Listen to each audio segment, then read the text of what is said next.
이번 주 첫 번째 테마로 우리 노동 인권에 대해서 함께 이야기를 나눠보고자 하는데요. 저희 학교 노동인권의 마스터신 네. 신명철 선생님을 함께 모셔봤습니다. 안녕하십니까? 네, 안녕하십니까? 네. 방금 소개받은 신명철입니다. 네. 사실 저희가 이제 노동인권에 대해서 친구들이랑 3학년 친구들은 조금 이야기를 네. 했었어요. 이제 책도 같이 읽고 했었는데 다른 친구들에게는 조금 생소한 주제일 수 있을 것 같아요. 선생님께서는 이 책을 어떤 이유로 추천을 해주시게 됐을까요? 네, 저는 책이 노동이라고 하면은 아까 3학년 친구들은 어느 정도 이제 인지가 된 것 같은데 어쩜 이제 장차 미래의 노동자라고 할 수 있는 중학교 1학년, 2학년 친구들하고 노동자라고 물어보면 이제 노동이라는 생각 용어 자체가 굉장히 더럽고 힘들고 좀 피하고 싶은 그런 용어로 받아들이더라고요. 또 잘못된 선입견을 가지고 있어 엘리트에 반대되는 개념이 아닌가 이런 선입견도 가지고 있어서 이 책을 잘 읽어보면 그게 아니다. 여러분도 모두 장차 미래의 노동자로서의 어떤 생각을 가져야 되는가 그런 것들을 알려주는 책이라서 제가 이 책을 추천하게 됐고요. 네. 제일 중요한 건 보시다시피 두께죠, 두께. 네, 얇습니다. 얇습니다. 그리고 중간에 그림도 많이 들어있고요. 네. 그래서 이 책을 읽기 너무 부담이 없을 것 같아서 제가 추천하게 됐습니다. 네. 안 그래도 선생님께서 추천해주신 이 10가지 당부라는 책을 저도 읽어보니까 굉장히 안에 단편의 이야기라서 호흡도 짧고 해서 읽기가 편하더라고요. 선생님께서는 이 책을 읽으시면서 가장 인상 깊었던 부분이 어떤 부분이셨을까요? 다 너무 책이 좋아서 저 같은 경우에는 또 관심 있는 분야라서 다 정말 좋았는데 이 챕터 10가지 챕터로 구성되어 있는 이 챕터 중에서도 여러 작가분이 있어요. 작가라고 하기 좀 그런가? 여러 직업군들 가지신 분들 뭐 교수님, 노동인권가부터 시작해서 기자님 그리고 심리상담사까지 여러분이 쓰셨는데 그 중에서 저는 세 번째 당부라고 할 수 있는 한겨레 임지성 기자님이 쓰신 부분이 가장 인상이 깊었거든요. 문제는 제가 경험해보지 못한 직업들을 임지성 기자님이 직접 몸으로 떼어가면서 얼마나 노동자들이 힘들게 살고 있는가 그리고 처우는 얼마만큼 열악한가를 직접 보여주셨거든요.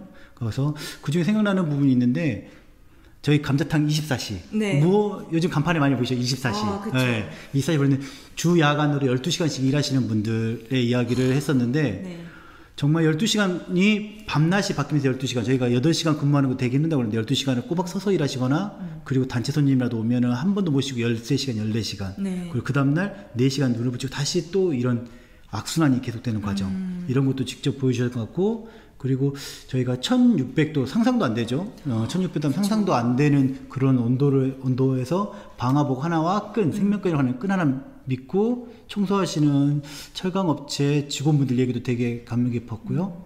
근데 그 중에서도 지금 제가 좀 슬프기도 하고 화나기도 했던 부분이 바로 배달 배달업을 하시는 라이더분들이라고 하죠.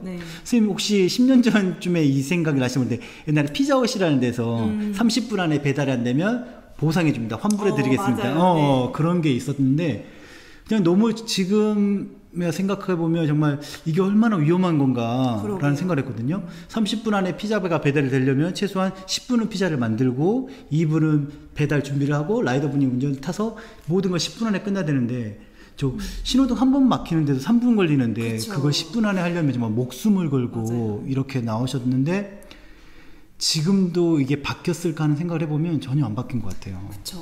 코로나 시대에 더 했으면 했지. 그리고 또 저를 반성하게 됐던 게 저희도 그러잖아요. 이제 늦게 오거나 치고서 오거나 좀 불어서 오면 우리가 말하는 별점 테러 면이 불었어요 이러면 계속 라이더분들이 계속 쪼는 것밖에 안 되는 그런 역할이 안 돼서 참 저도 많이 반성했던 계기가 되어서 인상 깊었던 부분입니다.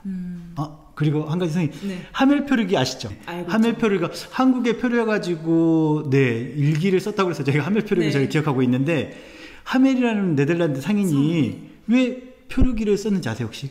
아니요. 들어보지 못했어요. 저도 이 책을 보고 처음 알았는데 이 하멜이라는 사람이 자기가 나중에 고국인 네덜란드에 돌아가서 이 돈을 받으려고 자기가 이렇게 생활했다라는 근거를 가지려고 표류기를 썼다고 하더라고요. 그쵸. 되게 좋은 증빙 자료가 되죠.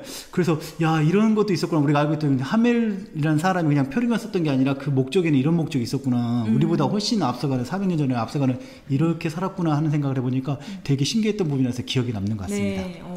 말씀해 주시니까 저도 이제 읽었던 부분이 이렇게 다시 새롭게 떠오르는데 그런 생각을 했다는 것 자체도 굉장히 놀라운 발상이고 또 그 당시에도 어쨌든 노동이라는 개념이 딱 인정받고 명확하게 사회에서 합의된 사안이었던 것 같아요. 특히 아까 라이더분 말씀해주신 것처럼 사실 저희가 그 안에 숨어있는 구조적인 문제나 혹은 그분들이 갖고 있는 어떤 불가피한 문제들을 저희가 파악하지 못하고 있는 경우가 많았어요. 네. 그런데 저도 이 책을 읽어보면서 좀 구조적인 문제에 대해서 접근을 하게 되더라고요. 단순히 그분들이 과속을 하거나 이런 것들이 문제다라고 보는 게 아니라 그 안에 깔려있는 근본적인 문제를 찾아야 된다라는 시선을 조금 발견할 수 있었던 것 같아요. 그 시선의 발견이 바로 노동을 어떻게 볼 건가, 네. 이분들은 어떤 노동자인가, 그냥 과속하고 아까 말했던 신호 위반하고 음식을 빨리 배달해주는 사람이 아니라 이분이 노동자로서 어떻게 살아남고 있는가, 네. 이 문제를 더 깊게 바라보면 충분한 답을 얻을 수 있을 것 같더라고요. 네, 굉장히 좋은 말씀을 해주셨는데요. 그러면 이쯤에서 궁금해지는 게 이제 선생님께서는 네. 아르바이트 경험이 있으신지? 네, 많죠. 저는 아르바이트로 가면 정말 많이 해본 것 같아요. 여러분도 이제 나중에 커서 더 많이 해보시고 지금 하시는 분도 있을지 모르겠는데, 저는 대학교 1학년 때 처음으로 아르바이트라는 걸 시작을 했었거든요. 근데 해보면 정말 할 수 있는 힘든 일은 다 해본 거라고 생각하는데, 지금도 많이 하는 주유소, 세차장, 그리고 철거 작업, 그리고 비닐하우스에서 재배하는 뭐 농산물 이런 거. 근데 가장 부러웠던 게, 저는 그런데 상상 힘들게 일했는데, 흔히 말하는 이제 얼짱, 저희 표현으로 네. 대학생 표현으로 얼짱이라는 친구들 네. 같은 게, 제 동기들 같은 경우, 굉장히 잘생긴 친구들 같은 경우는 항상 노래방을 가거나, 그렇죠? 노래방 아니면 좀 얼굴을 꼭 봐야 하는데 네. 그런 데를 항상 갔던 것 같아요. 근데 저는 한 번도 그런 적이 없었습니다. 그게 좀 안타깝네요. 의아한데요, 선생님. 감사해요. 그 아르바이트 경험에서 이게 뭔가 노동권을 침해당하거나 했던 경험도 있으셨을 것 같아요. 그렇죠. 아까 말씀드렸듯이 아르바이트 할 때 저 안 겪고 해야 될, 안 겪어도 될 모든 노동인권 침해 당했다는데, 한번 예를 들면은 정말 그때는 인력사무소라는 데가 있었거든요. 네. 저희가 인력사무소를 거쳐서 가게 되는데, 그 인력사무소에서 무슨 일을 하는지 모르고 일단 끌려가고요. 업무 내용이 뭔지도 모르고 일단 차에 봉고차에 그러니까 타서 이제 가게 되는 경우도 많았고, 업무 내용 지시가 없으면 업무 시간도 없었죠. 무슨 일을 한다 시간도 정확히 없은 거죠. 그냥 해가 뜨면 가고 해가 지면 나오고 정확히 보시죠. 또 언제 쉬는 것도 모르고 가장 좀 안 좋았던 게 노동권 침해라고 명백할 수 있는 거는 아마 임금이었던 것 같아요. 당일 임금 아르바이트 받는데 그거를 중개 수수료라는 이름으로 중간에서 떼가고 또 업체에서는 일을 시켜줬으니까 또 어느 정도 떼가고, 이게 지금 생각하면 정말 어이가 없는 일인데 그때는 뭐 당연시 받아줘서 가장 큰 문제였던 것 같고요. 그리고 지금, 그때는 대학교 때고, 지금 와서 지금 노동권 침해를 언제 당하셨어요? 물어보면, 선생님이 잘 아시겠지만, 제가 전국 교직원 노동조합, 줄여서 전교조라고 하죠. 저희가 전교조 선생님들이 노동조합을 만든다 그랬을 때, 그때 직접 대통령이 나와서, 안 된다, 반대하겠다. 법을 집행하고 만들고 이런 국회에서 선출된 대통령이고, 다 국회의원들인데도 법을 지키지 말라고 하는 이런 아이러니가 있었거든요. 그게 바로 사회적 흐름과 교육을 어떻게 하느냐, 그리고 전반적인 이해 확대는 어떻게 되느냐라는 게 굉장히 말씀해 주신 것처럼 중요한 것 같아요. 그래서 오늘 영상도 우리 청소년들이 보기에 정말 꼭 봤으면 좋겠고 도움이 되는 자료입니다. 네, 지금까지 이제 선생님과 관련된 이야기를 한번 나눠봤는데요. 선생님이 이제 교직에 근무하시면서 좀 청소년 노동권 문제도 많이 접하셨을 것 같아요. 우리 주변에 청소년 노동권 문제로 어려움을 겪었던 사례가 있었을까요? 제가 가장 많이 듣는 사례가 한 3가지 정도 되는데, 대부분 대동소이한 것 같아요. 항상 똑같은 어려움을 똑같은 장소에서 똑같이 겪고 있는데, 잠깐 설명해 드리면 첫 번째 제일 큰 게 바로 임금 체불인 것 같아요. 그리고 임금 체불이라는 게 참 지능적으로 임금 체불하시는 분들 되게 많아졌더라고요. 보니까 어떤 경우가 있었냐면, 뭐 옛날 고전 방식대로 나중에 우리 회사 어려운 거 알잖아, 우린 다 가족이야, 이럴 때 가족이죠. 그쵸. 우린 가족이야, 어려울 때 함께 나가야 돼, 다음 달에 줄게, 내후 달에 줄게, 이렇게 미루기는 보통 전형적인 방법인 것 같고요. 더 이제 심한 방법이 저 같은 경우는, 제가 학생 한 명을 김치 공장에 취업시킨 적이 있는데 그 친구가 상여금으로, 추석 보너스 상여금으로 김치를 들고 온 친구도 있었고요. 그 친구가 김치를 원하지 않았을 것 같은데 현금 대신 김치를 상여금으로 들고 와라. 그리고 심지어는 자전거, 자전거를 현물로. 네네. 그리고 또 가장 큰 문제가 돈이고, 두 번째는 시간 같아요. 우리 청소년들한테는 되게 시간도 중요하잖아요. 그런데 네. 시간을 보장되는 게 아니라 고용주 마음대로, 야, 내일은 일이 많으니까 좀 일찍 나와줄래? 하고, 주말은 주말에 오전만 잠깐 일해줄래? 그 잠깐이라는 표현이 참 애매한 표현인 것 같아요. 잠깐 나와달라고 해서 잠깐 나갔는데 정말 하루 반나절 일하고, 그러고 일하고 돌아가는 거죠.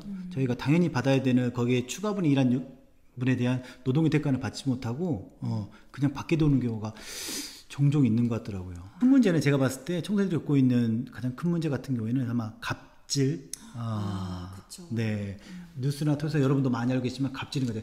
갑질이라는 게 갑과 을을 나누었을 때 갑이 을에게 행하는 부당하거나 바르지 못한 행동들, 그리고 행위들을 말하는데, 지금 이런 것들이 너무 많이 돼 있는 것 같아요. 네. 그리고 대처할 능력이 많이 없으신 여러분들 같은 경우에는 더 많이 당하는 것 같고요. 그 대표적인 게 저희 학생들 같은 경우에서도 막 이름을 불러주면 좋은데 이름도 아니고, 야, 너 이리 와봐. 어이가 제일 많더라고요. 어이 이리 와봐. 그쵸. 이런 호칭 생략부터 시작해서, 이것도 명목해 보면 이제 갑질에 포함이 되는 건데, 그쵸. 인격적으로 모독하는 것도 그렇고, 그리고 아무렇지도 않게 청소년인데 어른한테 술을 배우는 거야, 이런 식으로. 일 끝나고, 야, 너 괜찮아, 나한테 배우는 건 괜찮아, 이런 식으로 간다든가. 그리고 개인적인 심부름 시키는 건 너무 많고요. 이거 집에 좀 갖다 주고 올래? 이런 것부터 시작해서 이런 갑질, 누가 봐도 갑질인데 본인만 모르시는 것 같아요, 이상하게. 그것 때문에 되게 상처 입고 돌아오는 학생들도 되게 많고요. 그러니까 아까 처음에 말했듯이 돈 문제, 임금체불, 그리고 두 번째는 시간, 그리고 가장 큰 문제라고 할 수 있는 이 갑질. 이게 지금 청소년들한테 가장 많은 노동권에 대한 침해 사례부터 시작해서 가장 힘들게 겪고 있는 사례인 것 같습니다. 이 영상을 보는 학생들이 이걸 딱 알고 겪는 거랑 모른 채로 겪는 거는 정말 천지 차이일 것 같아요. 내가 갑질을 당하고 있다는 인식을 할 때부터 거기서 고쳐나갈 수 있는 거니까요, 상황을. 여러분들이 오늘 영상을 보시면 굉장히 도움을 많이 받으실 수 있을 것 같습니다. 이렇게 이야기를 나눠보다 보니까 문득 이제 궁금해지는 게, 선생님은 어떤 계기로 노동이라는 주제에 관심을 갖게 되셨어요? 정말 얘기가 길어질 것 같은 얘기 같은데, 좀 슬프기도 한 얘기인데, 그 첫 번째는 반성회부터 시작된 것 같아요. 노동권을 갖고 있었던 게, 저는 아시다시피 특수교사로서 장애 학생들을 취업시키는 게 대학 보내는 것보다 훨씬 큰 목적이었기 때문에 학생들을 정말 열심히 취업을 시켰거든요. 네. 많이 그래서 저희가 말하는 작업 기술부터 해서 기초 생활 능력까지 다 알려서 보내주면, 이상하게 많이 이렇게 다시 학교로 돌아오는 친구들이 되게 많았어요.